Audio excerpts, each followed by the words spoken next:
आज के लेक्चर में हम लोग पढ़ेंगे कि कंट्रोल सिस्टम क्या होता है और देखेंगे कि टाइप्स ऑफ कंट्रोल, कितने टाइप का कंट्रोल मेरे पास होता है। ठीक, पिछले क्लास तक हम लोग ऑटोमेशन का इंट्रोडक्शन पार्ट कंप्लीट कर चुके हैं और आज का लेक्चर जो है आपके लिए बहुत ही इंपॉर्टेंट होने वाला है, क्योंकि यहां से आपको समझ में आएगा कि कंट्रोल कितने टाइप का होता है और उसका मीनिंग क्या है, उसका मीनिंग क्या है। ठीक, तो हम पहले एक एग्जाम्पल के थ्रू समझते हैं कि कंट्रोल सिस्टम होता क्या है।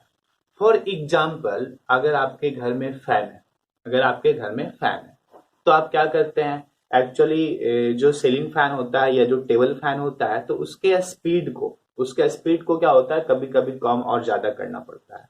तो कभी कभी कम और ज्यादा करना पड़ता है तो उसके लिए हम लोग क्या करते हैं, रेगुलेटर से उसके स्पीड को रेगुलेट करते हैं, कंट्रोल करते हैं। ये उसके वोल्टेज को हम क्या करते हैं, डिक्रीज करते हैं, तो उसका स्पीड क्या हो जाता है, डिक्रीज हो जाता है। तो अगर आप क्या कर रहे हैं यहाँ पे कि उसके वोल्टेज को कंट्रोल करके उसके स्पीड को क्या कर रहे हैं, कम, उसके स्पीड को कम और ज्यादा कर रहे हैं। उसका स्पीड जो मेरा है वो इनपुट है या उसका आउटपुट है। अगर अगर फैन है मेरे पास, उसका स्पीड हम कम और ज्यादा कर रहे हैं तो उस फैन का जो स्पीड है वो आउटपुट वाला पार्ट है सिस्टम का या इनपुट वाला पार्ट है, आउटपुट वाला पार्ट है ऑफकोर्स। तो आउटपुट को अगर आपको रेगुलेट कर रहे हैं किसी के थ्रू, किसी कमांड के थ्रू, तो अगर आपका आउटपुट रेगुलेट हो तो उसको हम लोग क्या कहेंगे कि उस सिस्टम को हम अपने अकॉर्डिंग कंट्रोल कर रहे हैं। नहीं, उस सिस्टम को हम लोग क्या कर रहे हैं, अपने अकॉर्डिंग कंट्रोल कर रहे हैं। ठीक, तो कंट्रोल सिस्टम का मतलब ये हुआ कि it is the interconnection of components, it is the interconnection of components which regulates the output, which regulates the output or which gives the desired output, which gives the desired output। मतलब वैसा system, वैसा interconnection of system components जो जो हमको क्या देता हो, desired output देता हो, जो हमको क्या देता हो, डिजायर्ड आउटपुट देता हो, और जो आउटपुट को कंट्रोल करता हो, आउटपुट को रेगुलेट करता हो, उसको हम लोग क्या कहेंगे कि मेरा क्या है, कंट्रोल सिस्टम है। मेरा क्या है, कंट्रोल सिस्टम है। और इसको हम ऐसे इस तरीके से भी डिफाइन कर सकते हैं कि set of devices that manages, commands, or directs or regulates the behavior of a device। Behaviour of a device करने का मतलब ये हुआ कि ऐसा कोई जरूरी है थोड़ी है कि हम किसी भी सिस्टम के स्पीड को ही हम चेंज करें, उसके स्पीड को ही कंट्रोल करें। हो सकता है मेरे पास कुछ और डिवाइस हो, उसका स्पीड ना कंट्रोल करके उसके टेम्परेचर को हम कंट्रोल कर रहे हैं, उसके टेम्परेचर को हम लोग क्या कर रहे हैं, कंट्रोल कर रहे हैं। हो सकता है उसके मोशन को हम लोग कंट्रोल कर रहे हैं, लीनियर मोशन को कंट्रोल कर रहे हैं। तो बहुत तरीके का सिस्टम का बिहेवियर हो सकता है, और जब हम उसके बिहेवियर को रेगुलेट करेंगे, उसके बिहेवियर को रेगुलेट करेंगे by giving certain commands, by giving certain commands, तो हम उस सिस्टम को by giving certain commands to get the desired output, तो उस सिस्टम को हम लोग क्या कहेंगे कि ये मेरा वन टाइप ऑफ क्या है, कंट्रोल सिस्टम। वो मेरा क्या है, one type of control system है। तो अगर हम बात करें कंट्रोल सिस्टम का, अगर हम बात करें कंट्रोल सिस्टम का, तो कंट्रोल सिस्टम का प्राइम ऑब्जेक्टिव, कंट्रोल सिस्टम का जो प्राइम ऑब्जेक्टिव मतलब मेन मकसद क्या है कि हमको डिजायर्ड आउटपुट मिलना चाहिए। क्या मिलना चाहिए हमको, डिजायर्ड आउटपुट मिलना चाहिए। इसको हम ऐसे ही बोलते हैं, डिजायर्ड रिस्पॉन्स हमको मिलना चाहिए। डिजायर्ड रिस्पॉन्स, रिस्पॉन्स कहें या आउटपुट कहें, दोनों आपका क्या है, सेम मीनिंग है। ठीक, तो प्राइम ऑब्जेक्टिव किसी भी कंट्रोल सिस्टम का क्या है, क्या होता है, मेरा डिजायर्ड आउटपुट होता है। क्या होता है, मेरा डिजायर्ड आउटपुट होता है। ठीक, तो ये चीज आपका समझ में आ गया कि कंट्रोल सिस्टम मेरा क्या होता है। जैसे कि हम और एक चीज से समझते हैं, मेरे पास एसी ही है, एयर कंडीशनर अगर है तो उसमें हम लोग क्या करें, टेम्परेचर को कंट्रोल करें। पिछले दिन भी हम एग्जाम्पल में आपको समझाए थे कि टेम्परेचर कैसे कंट्रोल हो रहा है। 26 पे अगर हम सेट कर दिए तो आफ्टर सम टाइम्स क्या देखेंगे कि वो जो एयर कंडीशनर है वो रूम के टेम्परेचर को कितना मेंटेन कर देगा, 26 डिग्री सेल्सियस मेंटेन कर देगा। और दूसरा एग्जांपल हम लोग ले सकते हैं, जो हम लोग के घर में इलेक्ट्रिक आयरन होता है, इलेक्ट्रिक ऑटोमेटिक आयरन जो होता है, उसमें भी हम लोग क्या करते हैं, सेट कर देते हैं कि हमको कॉटन प्रेस करना है या सिल्क प्रेस करना है या वूल प्रेस करना है। डिफरेंट टाइप्स ऑफ जो कपड़ा होता है मेरा, उसको अगर हम सेट कर देते हैं तो टेम्परेचर आपका क्या होता है, मेंटेन रहता है उसी जगह पे। अगर उससे ज्यादा आपका टेम्परेचर बढ़ने लगेगा तो ऑटोमेटिकली क्या हो जाता है, ऑफ हो जाता है। तो ये भी आपका क्या है, वन टाइप ऑफ कंट्रोल है। ये भी आपका क्या है, वन टाइप ऑफ कंट्रोल। तो अगर हम कंट्रोल सिस्टम को डिवाइड करना चाहेंगे, अगर कंट्रोल सिस्टम को हम डिवाइड करेंगे तो हम उसको दो पार्ट में अलग अलग कर सकते हैं। ठीक, दो पार्ट में हम लोग उसको अलग अलग कर सकते हैं। पहला पहला open loop, open loop control system, open loop control system. And second example हम लोग ले सकते हैं क्या, सॉरी सेकेंड टाइप आपका क्या होगा, close loop, close loop control system, close loop control. आज के इस लेक्चर में हम लोग देखेंगे कि ओपन लूप कंट्रोल सिस्टम क्या होता है, ओपन लूप कंट्रोल सिस्टम क्या होता है, और साथ में इसका एडवांटेज और डिसएडवांटेज हम लोग देखेंगे आज के इस लेक्चर में। ठीक, तो ओपन लूप कंट्रोल सिस्टम को अगर हमको समझना है, ओपन लूप कंट्रोल सिस्टम को अगर हम समझना है तो एक हम ब्लॉक डायग्राम बना रहे हैं, एक ब्लॉक डायग्राम बना रहे हैं। ठीक, देखिए ये मेरा कंट्रोलर वाला पार्ट हो गया, ये मेरा सिस्टम वाला पार्ट हो गया, सिस्टम, और इसको हम लोग बोल सकते हैं प्रोसेस, और इसको हम लोग बोल सकते हैं प्लांट। ठीक है, और इस सिस्टम का क्या हो जाएगा, आउटपुट हो जाएगा। ठीक, और ये मेरा क्या हो जाएगा, और ये क्या हो जाएगा, कंट्रोलर, कंट्रोलर। ठीक, तो ये मेरा जो है block diagram of open loop control system है, block diagram of open loop control system है। तो जब ओपन लूप कंट्रोल सिस्टम होगा तब मेरे पास क्या क्या होगा, एक सिस्टम होगा, एक सिस्टम होगा, और उसको कंट्रोल करने के लिए मेरे पास क्या होगा, एक कंट्रोलर होगा। सिस्टम होगा, उसको कंट्रोल करने के लिए क्या होगा, मेरे पास एक कंट्रोलर होगा। और इनपुट जो होगा हम किसको देंगे, कंट्रोलर को देंगे। इनपुट जो होगा हम किसको भेजेंगे, कंट्रोलर को देंगे। तो कंट्रोलर अपने कंट्रोल एक्शन के अकॉर्डिंग सिस्टम को इनपुट भेजेगा, सिस्टम को इनपुट भेजेगा। ठीक, और उसके अकॉर्डिंग सिस्टम का हमको आउटपुट मिलेगा, आउटपुट हमको मिलेगा। तो इस ब्लॉक डायग्राम में हम देख रहे हैं क्या, कि आउटपुट जो मेरा है, आउटपुट का कोई भी इंफॉर्मेशन हम इनपुट को नहीं भेज रहे हैं, आउटपुट का कोई भी इंफॉर्मेशन हम इनपुट को नहीं भेज रहे हैं। दैट मीन्स ये जो कंट्रोलर जो होगा और कंट्रोल एक्शन जो सिस्टम को प्रोवाइड करेगा, totally based upon the input, totally based upon the input. Input के ऊपर टोटली बेस्ड होके कंट्रोलर कंट्रोल एक्शन से सिस्टम को कंट्रोल करेगा। That means open loop control system को हम लोग डिफाइन कर सकते हैं, the system which control action is totally independent of its output। मतलब जिसका कंट्रोल एक्शन आउटपुट से टोटली इंडिपेंडेंट हो, आउटपुट से टोटली इंडिपेंडेंट हो, वैसे सिस्टम को हम लोग क्या कहेंगे, ओपन लूप कंट्रोल सिस्टम कहेंगे, ओपन लूप कंट्रोल सिस्टम कहेंगे। फॉर एग्जाम्पल, अगर हम एक फैन लेते हैं, हम क्या लेते हैं, एक टेबल फैन ले रहे हैं, तो टेबल फैन आपका क्या हो गया, सिस्टम हो गया। टेबल फैन आपका क्या हो गया, टेबल फैन आपका क्या हो गया, सिस्टम हो गया।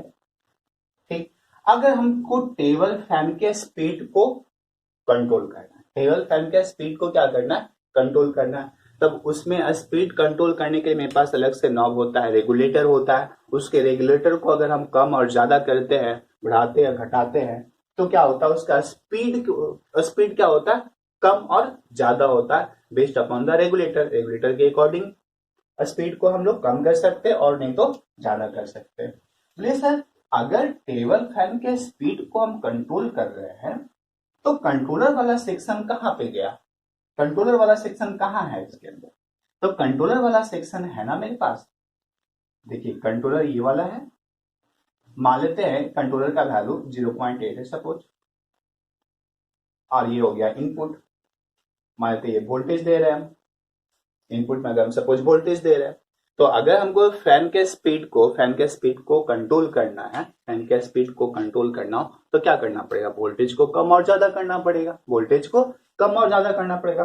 सपोज जो सप्लाई से जो वोल्टेज आया वो 230 वोल्ट आया, 230 वोल्ट एसी आया, 230 वोल्ट एसी आया। तो अगर हम फुल वोल्टेज यहाँ पे अप्लाई कर देंगे, फुल वोल्टेज अगर हम अप्लाई कर देंगे तो क्या होगा, टेबल फैन जो होगा फुल स्पीड से रोटेट करेगा, टेबल फैन क्या होगा, फुल स्पीड से रोटेट करेगा।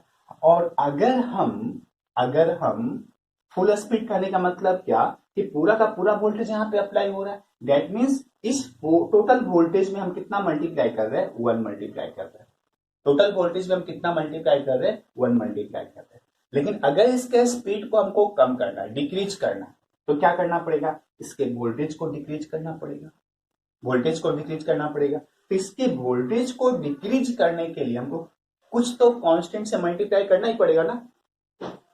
बिना कांस्टेंट से, बिना कोई कांस्टेंट, ऐसा कांस्टेंट जिसका वैल्यू 1 से कम हो, बिना उससे मल्टीप्लाई किए तो 230 वोल्ट तो डिक्रीज नहीं करेगा। ऐसा थोड़ी है कि 230 वोल्ट अगर हम वायर में ले रहे हैं तो एक वायर अगर ऐसे साइड कर देंगे तो हमको 230 से थोड़ा सा कम मिलेगा, ऐसा तो नहीं होगा। तो हमको जब भी सप्लाई से आएगा, जो मेन लाइन से जो वोल्टेज आएगा वो 230 वोल्ट ही आएगा, और बाई सम मीन हमको क्या करना पड़ेगा, उसके वोल्टेज को डिक्रीज करना पड़ेगा। तो फैन के अंदर ऑलरेडी सेटिंग होता है रेगुलेटर का, कि उसके रेगुलेटर से हम उसके स्पीड को क्या कर सकते हैं, कम और ज्यादा कर सकते हैं। लेकिन ज्यादा में 230 से ज्यादा नहीं कर सकते, मैक्सिमम वोल्टेज हम कितना ले सकते हैं, 230 वोल्ट ही ले सकते हैं। लेकिन हम चाहें तो उसके वोल्टेज को हम डिक्रीज कर सकते हैं। तो जब डिक्रीज करना होगा तो कोई तो ऐसा फैक्टर होगा जो 1 से कम हो, और उसी से हम इससे मल्टीप्लाई करें तभी तो डिक्रीज करेगा ना। और जब वो फैक्टर को मान लेते 0.8 है, सपोज 0.8 है, तो 0.8 को अगर 230 से मल्टीप्लाई करेंगे तो ऑफकोर्स जो वोल्टेज होगा वो कम यहाँ पे आएगा। और जब वोल्टेज कम मिलेगा अगर फैन को, तो स्पीड ऑटोमेटिकली क्या होगा, रिड्यूस होगा, कम होगा, कम स्पीड से रोटेट करेगा। तो ये जो कांस्टेंट है यही तो कंट्रोलर है, ये जो कांस्टेंट है यही आपका क्या है, कंट्रोलर है। जब हम आपको कंट्रोलर का सेक्शन पढ़ाएंगे, चैप्टर पढ़ने का है आप लोग को ऑलरेडी, तो वहां पे हम देखेंगे कि ये जो कांस्टेंट होता है ये भी वन टाइप ऑफ कंट्रोल होता है, ये भी आपका क्या होता है, वन टाइप ऑफ कंट्रोलर होता है, ये भी वन टाइप ऑफ क्या होता है, कंट्रोलर होता है। तो अगर हम इसके कांस्टेंट के वैल्यू को कम और ज्यादा करें तो हम स्पीड को क्या कर सकते हैं, स्पीड को क्या कर सकते हैं, कंट्रोल कर सकते हैं। लेकिन इसके स्पीड का कोई भी सिग्नल हमको इनपुट के पास नहीं है। अगर हम इसको चेंज करेंगे डायरेक्टली इसका आउटपुट चेंज होगा। अब एग्जैक्टली उस स्पीड पे अचीव किया या ना किया हमको पता नहीं चलेगा, क्योंकि मेरे पास कोई फीडबैक पाथ नहीं, कोई फीडबैक पाथ नहीं है। तो वैसा सिस्टम जिसका control action totally independent of output हो, उसको हम लोग क्या कहेंगे, ओपन लूप कंट्रोल सिस्टम कहेंगे। क्या कहेंगे उसको हम लोग, ओपन लूप कंट्रोल सिस्टम कहेंगे। तो आई थिंक ये वाला एग्जांपल समझ में आ गया होगा। तो ओपन लूप कंट्रोल सिस्टम में एक चीज और याद ध्यान में रखेंगे कि यहाँ पे कोई फीडबैक पाथ नहीं होगा, यहाँ पे कोई भी फीडबैक पाथ नहीं होगा।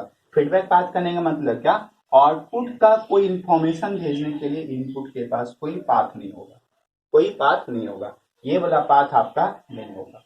ठीक, तो ओपन लूप सिस्टम में फीडबैक पाथ नहीं होगा। और वैसा सिस्टम जिसका control action totally independent of output हो, उसको हम लोग क्या कहेंगे, ओपन लूप कंट्रोल सिस्टम कहेंगे, ओपन लूप कंट्रोल सिस्टम कहेंगे। ठीक है, तो अब इसका थोड़ा एग्जांपल हम देखते हैं कि कौन कौन सा सिस्टम ऐसा है जो कि ओपन लूप कंट्रोल सिस्टम का एग्जांपल हो सकता है। तो बताइए, तो सोच करके कि कौन सा ऐसा सिस्टम है जिसमें कि फीडबैक पाथ नहीं होता है, फीडबैक पाथ नहीं होता है, उसका control action independent of output होता है। चलिए, आपके घर में वॉशिंग मशीन होगा, आपके घर में क्या होगा, वॉशिंग मशीन होगा। तो वॉशिंग मशीन बताइए तो ओपन लूप कंट्रोल सिस्टम है या क्लोज लूप कंट्रोल सिस्टम है, वॉशिंग मशीन कैसा सिस्टम है, ओपन लूप या क्लोज लूप।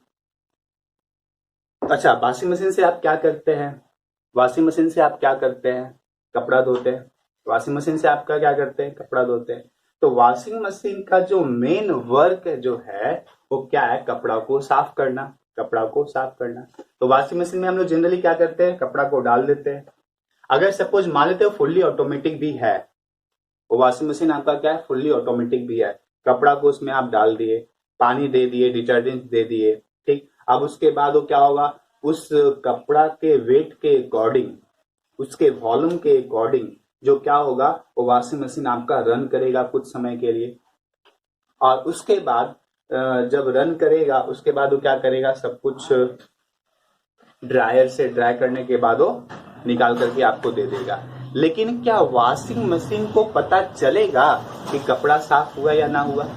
सपोज कोई कपड़ा आपका बहुत ज्यादा गंदा है, बहुत ज्यादा गंदा है, क्या वॉशिंग मशीन आइडेंटिफाई कर पाएगा कि अभी तक कपड़ा साफ नहीं हुआ, हमको थोड़ा सा और रोटेट करवाना है? ऐसा तो नहीं है। उसका टाइम सेट किया हुआ है कि अगर इतना वॉल्यूम अगर वो ऑक्यूपाई करता है उसके अंदर में, तो उसके अकॉर्डिंग इतना सर्फ, इतना डिटर्जेंट लगेगा, इतना पानी लगेगा, उसको इतने समय तक रोटेट करवाना पड़ेगा। वो बाय डिफॉल्ट उसमें ऑलरेडी सेटिंग प्रोग्रामिंग कर दिया गया है। लेकिन ये प्रोग्रामिंग नहीं कर सकता है कोई भी कि कपड़ा जो साफ हुआ है या नहीं हुआ है। एक्चुअली कपड़ा अगर साफ नहीं हुआ है तो थोड़ा सा और देर तक उसको रोटेट करना है, थोड़ा सा और देर तक मशीन को चलाना है, उसके बाद साफ हो जाएगा, फिर आपका मशीन ऑफ हो जाना चाहिए। और सेमी ऑटोमेटिक मशीन जो है, वॉशिंग मशीन जो है, उसमें भी आप नहीं, वॉशिंग मशीन आइडेंटिफाई नहीं कर सकता है कि आपका एग्जैक्टली कपड़ा साफ हुआ है या नहीं। क्योंकि मेन काम आपका वॉशिंग मशीन का क्या है, मोटर को घुराना, क्या मोटर को घुराना तो मेन काम आपका नहीं है। मेन काम वॉशिंग मशीन का क्या है, कपड़ा को धोना।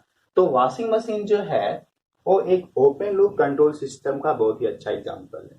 क्योंकि वहां पे कपड़ा कितना साफ हुआ है नहीं हुआ इसका कोई इंफॉर्मेशन उस मशीन के पास नहीं होता है। उसको अगर आप 10 मिनट रोटेट करेंगे, 10 मिनट में रोटेट होकर बंद हो जाएगा, उसके बाद आप उसको निकाल लीजिए। अगर साफ नहीं हुआ तो फिर से आपको रोटेट करना पड़ेगा, फिर से आपको स्टार्ट करना पड़ेगा, ठीक। तो वॉशिंग मशीन जो होगा वो एक अच्छा एग्जाम्पल होगा किसका, वॉशिंग मशीन, ठीक। टोस्टर जो होता है, टोस्टर से हम लोग क्या करते हैं, ब्रेड को टोस्ट करते हैं। सपोज ब्रेड को हमको सेकना है तो अकॉर्डिंग टू टाइम और अकॉर्डिंग टू टेम्परेचर हम सेट करते हैं। सपोज 20 सेकंड में मेरा काम हो जाएगा, 20 सेकंड के लिए हम रखते हैं, फिर आपका टोस्टर क्या हो जाएगा, ऑफ हो जाएगा, ठीक है। लेकिन जो टोस्टर है वो ब्रेड को सेका अच्छे तरीके से या नहीं सेका, ये तो आइडेंटिफाई नहीं कर पाएगा, वो देख नहीं पाएगा वो, ठीक। तो वो भी आपका कौन सा सिस्टम होगा, ओपन लूप कंट्रोल सिस्टम, ठीक। जो आयरन होता है, कन्वेंशनल आयरन, कन्वेंशनल आयरन में क्या होता है कि जैसे जैसे पावर जाते रहता है ऑटोमेटिकली वो क्या होता है, हीट होते रहता है, ऑटोमेटिकली हीट होते रहता है, ठीक। मतलब अगर उसको हम ऑफ कर देंगे तो फिर उसका क्या होता है, टेम्परेचर डिक्रीज करने लगता है। मतलब क्या, आउटपुट जो है सर्टेन लिमिट को जा रहा है, मतलब कोई कंट्रोल मेरा इनपुट के पास है नहीं जिसके अकॉर्डिंग वो कंट्रोल एक्शन भेजे और उसके टेम्परेचर को कंट्रोल करे। तो कन्वेंशनल आयरन जो होगा वो मेरा क्या होगा, ओपन लूप कंट्रोल सिस्टम का एक एग्जाम्पल होगा, ठीक। लेकिन अगर ऑटोमेटिक आयरन का अगर हम बात करें तो उसमें अगर आप देखें तो मेरे पास फीडबैक पाथ होता है। सपोज हम अगर कॉटन पे सेट कर दिए तो कॉटन के लिए जो टेम्परेचर आइडेंटिफाई वहां पे किया गया है, सेट किया गया है, उस टेम्परेचर पे आने के बाद इलेक्ट्रिक आयरन क्या होता है, वो ऑफ हो जाता है। जो ऑटोमेटिक आयरन जो होता है वो क्या हो जाता है, ऑफ हो जाता है। दैट मीन्स ऑफ क्यों हुआ, क्योंकि उस टेम्परेचर को अचीव कर गया। फिर टेम्परेचर जब डिक्रीज करता है तो फिर से क्या होता है, वो पावर सप्लाई देने लगता है और फिर से टेम्परेचर को मेंटेन रखता है जो कॉटन के लिए चाहिए, कॉटन कपड़े के लिए चाहिए। तो अगर हम ऑटोमेटिक आयरन का बात करें तो आयरन आपका क्लोज लूप सिस्टम का एग्जांपल होगा, नॉट ओपन लूप सिस्टम का, ठीक। अब एक बहुत अच्छा एग्जांपल जो है वो ट्रैफिक सिग्नल है। ट्रैफिक सिग्नल बहुत अच्छा एग्जांपल। ट्रैफिक सिग्नल में बहुत सारे लोगों को डाउट होता है कि सर ये traffic signal open loop system का एग्जांपल होगा या क्लोज लूप सिस्टम का एग्जांपल होगा। तो ट्रैफिक सिग्नल एक्चुअली होता क्या है, देखिए जब आप जाते हैं, सपोज आप कॉलेज जा रहे हैं तो पटना से होकर के जाते होंगे बहुत सारे लोग तो वहां पे ट्रैफिक से जो आपको मुलाकात हुआ होगा, फंसे होंगे जरूर वहां पे, ठीक। तो वहां पे क्या होता है कि सपोज अगर किसी एक लाइन में, किसी एक लेन में आपका बहुत ज्यादा ट्रैफिक है, तो वहां पे ऑलरेडी टाइम सेट किया हुआ रहता है। सपोज 60 सेकेंड एक बार नॉर्थ के लिए टाइम मिलेगा, एक बार 60 सेकेंड के बाद अगला जो 60 सेकेंड होगा वो ईस्ट के लिए होगा, फिर वेस्ट के लिए होगा, फिर साउथ के लिए होगा। तो टाइम स्पेसिफाइड किया हुआ रहता है, उस टाइम तक आपका वो ओपन रहेगा, उसके बाद वो क्या रहेगा, क्लोज हो जाएगा, फिर दूसरे को चांस मिलेगा। लेकिन लेकिन ट्रैफिक सिग्नल को क्या होना चाहिए कि जब तक आपका गाड़ी पूरा पास न हो जाए तब तक उसको मौका देना चाहिए। पास होने के लिए उसका रास्ता जो होना चाहिए क्लियर होना चाहिए, सिग्नल क्लियर होना चाहिए, लेकिन ऐसा तो नहीं होता है। टाइम लिमिट होता है, उस टाइम के लिमिट के अंदर आपको क्या करना है, अगर पास कर पाए तो ठीक है, नहीं तो आप फिर से वेट कीजिए, फिर से आप वेट कीजिए। लेकिन अगर ऐसा होता, सपोज एक रूट में आपका बहुत ज्यादा ट्रैफिक है, दूसरे रूट में आपका बहुत कम ट्रैफिक है, तो जिसमें बहुत ज्यादा ट्रैफिक है वहां पे आपको ज्यादा समय देना चाहिए, ज्यादा समय देना चाहिए। और that time is decided on the basis of the traffic, traffic load. जितना ट्रैफिक लोड होगा उसके लिए ज्यादा समय, और जिस रूट में आपका कम हो, जिस रूट में आपका ट्रैफिक लोड कम हो, वहां पे टाइम क्या होना चाहिए, कम होना चाहिए। अगर उस टाइप का अगर सिस्टम होता तब हम उसको क्लोज लूप सिस्टम बोलते हैं। लेकिन क्या उस तरीके का सिस्टम होता है, नहीं होता है। 30 सेकेंड तो 30 सेकेंड इसके लिए, 30 सेकेंड इसके लिए, बाकी 30 सेकेंड उसके लिए। ठीक, तो ट्रैफिक सिग्नल जो होगा वो मेरा कैसा सिग्नल होगा, ओपन लूप कंट्रोल सिस्टम होगा। ठीक, और भी आप बहुत सारे एग्जांपल ले सकते हैं, कूलर ले सकते हैं। कूलर में भी आपका तो कुछ है नहीं कि आप टेम्परेचर को कंट्रोल कर सकते हैं, टेम्परेचर आपका इतना ही मेंटेन रहेगा। कूलर अगर ऑन है तो कंटिन्यूअसली आपका कूल कूल एयर जो होगा वो प्रोवाइड करते रहेगा। तो कूलर आपका कौन सा एग्जांपल होगा, ओपन लूप कंट्रोल सिस्टम का एग्जांपल होगा। ठीक, फैन फैन भी जो होगा मेरा क्या होगा, ओपन लूप सिस्टम का एग्जांपल होगा। ठीक, लेकिन अगर हम एसी का बात करें तो एसी तो आपका ओपन लूप सिस्टम नहीं होगा। ठीक, तो ये था कुछ example open loop control system का। अब हम लोग देखते हैं क्या कि ओपन लूप सिस्टम का क्या एडवांटेज है और उसका क्या डिसएडवांटेज है। ठीक है, ओपन लूप सिस्टम का जो एडवांटेज होगा, मेरा सबसे पहला एडवांटेज क्या है कि it is simpler and easy to design. मतलब ये जो सिस्टम होगा बहुत ही सिंपल होगा और इसको हम बहुत ही आसान तरीके से क्या कर सकते हैं, डिजाइन कर सकते हैं। इसलिए डिजाइन कर सकते हैं क्योंकि यहाँ पे कोई फीडबैक पाथ नहीं होता है। ठीक, फीडबैक पाथ अगर हमको साथ में डिजाइन करना होगा तब इसका स्ट्रक्चर क्या हो जाएगा, कॉम्प्लेक्स हो जाएगा।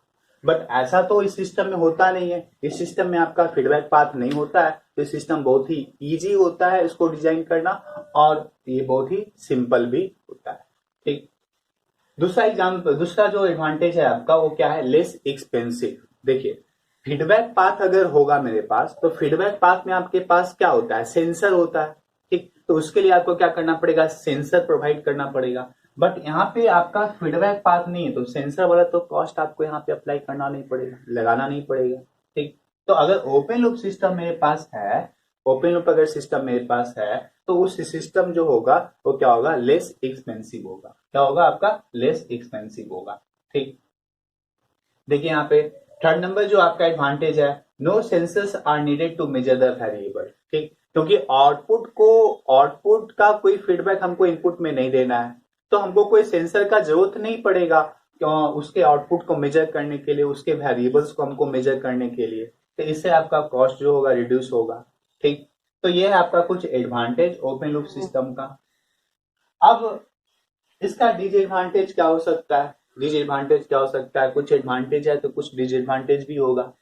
तो पहला डिसएडवांटेज ये है कि इसका एक्यूरेसी जो होता है नहीं होता है, इसका एक्यूरेसी नहीं होता है। फॉर एग्जांपल, अगर आपका सेलिंग फैन ही है, उसके स्पीड को अगर हम कम करना चाहते हैं, क्या 300 से एग्जैक्टली हम 250 पे ला सकते हैं, उसके स्पीड को नहीं ला सकते। और 250 पे, 255 पे भी हो सकता है, 245 पे भी हो सकता है। हम वहां पे उसके एक्यूरेसी को मेंटेन नहीं कर सकते। मतलब हमको एग्जैक्टली जो हमको चाहिए वो चीज हमको कभी भी ओपन लूप सिस्टम से हमको नहीं मिल सकता। ठीक, सेकेंड नंबर जो पॉइंट है ये बहुत ही आपका इंपॉर्टेंट पॉइंट है, बहुत इंपॉर्टेंट पॉइंट है। इससे आपका एग्जाम में क्वेश्चन आता है, कौन कौन सा कंपटीटिव एग्जाम में भी ये क्वेश्चन आता है, कंपटीटिव एग्जाम में भी क्वेश्चन आता है। 5 स्टार फॉर दिस पॉइंट। देखिए ओपन लूप सिस्टम जो होगा वो highly sensible to system parameter variation होगा, highly sensitive to system parameter variation होगा। कहेगा सर कैसे हाईली सेंसिबल होगा, ओपन लूप सिस्टम तो लेस सेंसिबल होना चाहिए क्योंकि आउटपुट में तो एक्यूरेसी हमको मिल नहीं रहा है, आउटपुट में एक्यूरेसी हमको मिल नहीं रहा। तो देखिए इसको हम समझते हैं अच्छी तरीके से, कैसे आपका लेस सेंसिबल होगा, ये बहुत ही इंपॉर्टेंट है आपको समझना। देखिए ये आपका सिस्टम हो गया और ये आपका कंट्रोलर हो गया, ये आपका क्या हो गया कंट्रोलर, और ये आपका क्या हो गया सिस्टम। अब ये आपका ओपन लूप सिस्टम है, ओपन लूप सिस्टम है, ठीक, ये आपका इनपुट हो गया, ये कौन सा इनपुट होता है रेफरेंस इनपुट, ठीक, और ये आपका क्या हो गया आउटपुट। तो सिस्टम पैरामीटर वेरिएशन करने का मतलब हुआ ये सिस्टम सपोज मान लेते हैं मोटर ही है, सपोज मोटर है आपका, ठीक, तो मोटर का जो पैरामीटर होगा उस मोटर को पैरामीटर क्या हो सकता है, तो मोटर का कुछ रेसिस्टेंस होगा, इंडक्टेंस होगा एंड सम वैल्यू ऑफ कुछ कैपेसिटेंस भी इफेक्ट होता है, बट इसका बहुत नेग्लिजिबल होता है जिसको हम लोग नेग्लेक्ट करके चलते हैं। लेकिन रेसिस्टेंस और इंडक्टेंस तो आपका मेजर पैरामीटर है फॉर द मोटर, क्योंकि उसके अंदर वो क्या होता है वाइंडिंग होता है, तो वाइंडिंग अगर होगा तो उसका रेसिस्टेंस होगा, कंडक्टर है रेसिस्टेंस होगा, और उसमें अगर हम टर्न्स दे रहे हैं, फ्लक्स डेवलप हो रहा है, फ्लक्स लिंकअप हो रहा है, तो उसकी वजह से क्या होगा इंडक्टेंस मिलेगा, हमको इंडक्टेंस मिलेगा। तो रेसिस्टेंस और इंडक्टेंस आपका क्या होगा मेजर पैरामीटर होगा इसके लिए सिस्टम के लिए। तो अगर हम सिस्टम को रोटेट कर रहे हैं, सिस्टम को हम क्या कर रहे हैं रोटेट करें, दैट मीन्स हम सिस्टम को ऑलरेडी वर्क करवा रहे हैं, प्रोसेस में वो चल रहा है, तो क्या होगा आफ्टर 1 आवर और आफ्टर 2 आवर उसका जो टेम्परेचर होगा वो क्या होगा इंक्रीज करेगा।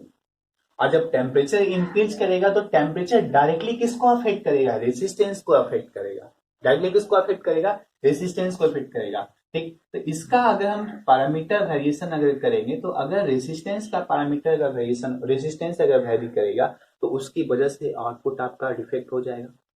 आउटपुट में जो हमको स्पीड चाहिए वो स्पीड क्या होगा, वो स्पीड आइदर डिक्रीज कर जाएगा और इंक्रीज कर जाएगा, आइदर स्पीड डिक्रीज कर जाएगा और इंक्रीज कर जाएगा। तो अगर स्पीड इसका इंक्रीज और डिक्रीज करता है तो क्या उसको हम लोग इनपुट से कंट्रोल कर पाएंगे, इनपुट से कंट्रोल नहीं कर पाएंगे।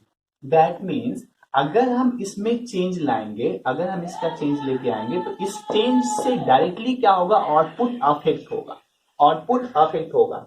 तो अगर आउटपुट अफेक्ट हो रहा है रेसिस्टेंस को चेंज होने से, तो इसका मतलब ये हुआ ना कि ये रेसिस्टेंस के लिए हाईली सेंसिबल है, रेसिस्टेंस अगर चेंज होगा तो उसका स्पीड आपका डायरेक्टली चेंज हो जाएगा।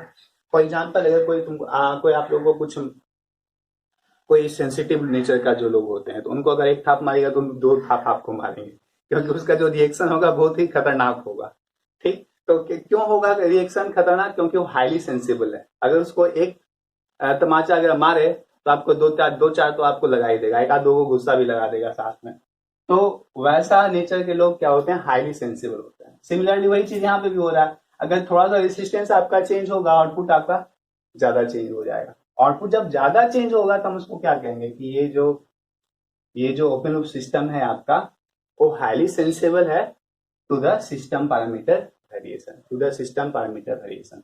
और अगर किसी वजह से कोई डिस्टरबेंस भी सिस्टम में आता है, एक्सटर्नल डिस्टरबेंस भी अगर सिस्टम में आएगा तो उससे भी क्या होगा आउटपुट आपका डायरेक्टली चेंज हो जाएगा।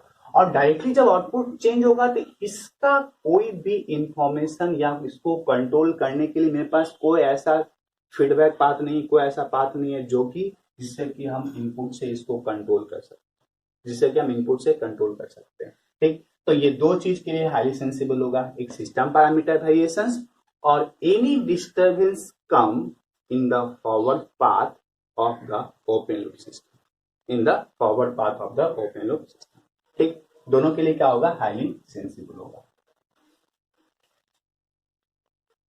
It no compensation for disturbances, no compensation for disturbance, मतलब अगर कोई डिस्टर्बेंस अगर आएगा, जैसे अभी हम बताए आपको कि अगर इसके अंदर कोई डिस्टरबेंस आया तो इसको कंपेंसेट करने के लिए मेरे पास कोई पाथ नहीं है, मेरे पास कोई ऐसा डिजाइन हम इसमें नहीं किए हैं जिसके कि इसके डिस्टरबेंस को क्या कर सके, कंपेंसेट कर सके। तो ओपन लूप सिस्टम में आपका कंपेंसेशन प्रेजेंट नहीं होता है। लेकिन अगर हम जब क्लोज लूप सिस्टम में एग्जाम देखेंगे तो क्लोज लूप सिस्टम में क्या होगा, वहां पे कंपेंसेशन रहेगा due to the feedback path. तो ये आपका अप टू दिस आपका ओपन लूप कंट्रोल सिस्टम था। ये आपका open loop control system complete हो गया और इसके बाद आपका क्लोज लूप कंट्रोल सिस्टम है। क्लोज लूप कंट्रोल सिस्टम में थोड़ा सा आपको ज्यादा एक्सप्लेनेशन का जरूरत है, तो उसको हम अगले वीडियो लेक्चर में कवर करेंगे और नेक्स्ट वीडियो लेक्चर में आपका डेमो क्लास कंप्लीट हो जाएगा। जैसा कि आप जानते हैं कि 2 दिन का डिले हो गया है, तीज पूजा की वजह से वीडियो हम नहीं बना पाए थे, तो आप लोग का ऑफर भी 2 दिन के लिए एक्सटेंड हो गया है। तो up to 24, today is 23, up to 24 तक आप पेमेंट 600 रुपीज करेंगे, बट उसके बाद अगर कोई पेमेंट करते हैं तो उनसे हम 700 रुपीज ही लेंगे, वो उसमें आपका कोई डिस्काउंट नहीं दिया जाएगा। सो जो भी एडमिशन करवाना चाहते हैं अप टू 24 करवा लीजिए, आपके लिए बेटर है। अदरवाइज उसके बाद आपको 700 रुपीज पेमेंट करना पड़ेगा।